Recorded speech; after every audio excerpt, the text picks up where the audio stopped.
সাতগাছিয়াতে লরির ধাক্কায় মৃত্যু পথচারী, শোকস্তব্ধ এলাকা। পূর্ব বর্ধমান জেলার মেমারি থানার অন্তর্গত সাতগাছিয়া পুলিশ ফাঁড়ির এলাকায় শুক্রবার এক মর্মান্তিক পথ দুর্ঘটনায় মৃত্যু হল এক বৃদ্ধ পথচারীর। আমার বাবা হন। কোথায় ভাড়া থাকে? কোথায় আছে? কোথায় ভাড়া থাকে? আমরা সুধীর বাড়িতে ভাড়া থাকি। কি নাম ওনার? কি নাম? শঙ্কর মুখার্জি। জানো? আপনি কে হন? আমি ছেলে। ওনার ছেলে? ঘটনাটি ঘটে শুক্রবার দুপুর আনুমানিক 12:30 নাগাদ সাতগাছিয়ার পাওয়ার হাউস সংলগ্ন কালনা বর্ধমান রোডে। স্থানীয় সূত্রে জানা যায়, মৃতের নাম শঙ্কর মুখার্জি। তিনি কর্মসূত্রে সাতগাছিয়াতে থাকতেন এবং তার বাড়ি কোচুট এলাকায় বলে জানা গেছে। শব্দ হলো খুব জোরে, সেই জন্য আমরা ছুটে বেরিয়েছি। তখন বেঁধে টেনে ঘুষের গাড়ি করে নিয়ে একটা টোটো আসছিল, টোটোটা ওইখানে ঢুকে গেছে। ঠিক আছে, হ্যাঁ, টানা চলে গেছে। কত লোকে হাঁকার মারছে, টানা সোজা একবার চলে গেল। লরিটা কোন দিকে যাচ্ছিল? এইদিকে, মানে বর্ধমানের দিকে? আমার দিকে তাকিয়ে বলুন। দিয়ে কি যিনি মারা গেছেন, যিনি মারা গেছেন ওনার নাম জানেন? না না, কি করে জানবে? লোকটাকে তো চেনা যাচ্ছে না। এটা কোন জায়গা? এটা কোন জায়গা?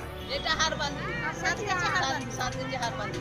আজকে যে ঘটনা ঘটলো, উঁচু অঞ্চলের বাসিন্দা শঙ্কর মুখার্জি কর্মসূত্রে সাতগেছিয়া গ্রামে তিনি ভাড়া থাকেন। তা ওনার অসুস্থ শরীর, ডাক্তার ওনাকে হয়তো হাঁটাচলা করতে বলেছে। তাই সূত্রে আমাদের এখানে জীবনযাপন থেকে বা সাথে আমাদের হাসপাতাল সবাই হাঁটছিলেন ওনার।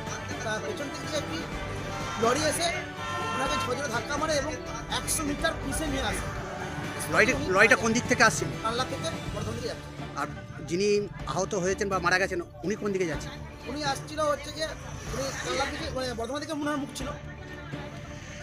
পুলিশ এসেছিল? পুলিশ এসে লরিটিকে আটক করেছে এবং বডিকেও নিয়ে গেছে। আপনি স্থায়ী বাসিন্দা? না, উনি এখানকার স্থায়ী বাসিন্দা নয়, উনি হচ্ছে কুচুর অঞ্চলের বাসিন্দা। এখানে কর্মসূত্রে ভাড়া থাকে সাতগেছিয়া গ্রামে। আপনার নাম? সুদীপ গুপ্তা। আমি এই এলাকারই বাসিন্দা।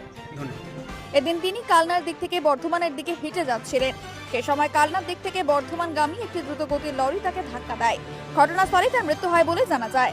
আকস্মিক এই দুর্ঘটনায় এলাকায় নেমে আসে শোকের ছায়া। খবর পেয়ে দ্রুত ঘটনাস্থলে পৌঁছে মেমারি থানা সাতগাছিয়া পুলিশ ফাঁড়ির পুলিশ ঘাতক লরিটি নম্বর WB39A/8244 সহ চালককে আটক করা হয়েছে। পুলিশ গোটা ঘটনার তদন্ত শুরু করেছে। সাতগাছিয়া থেকে মৃত্যুঞ্জয় যশের রিপোর্ট, মেমারি আপডেট নিউজ।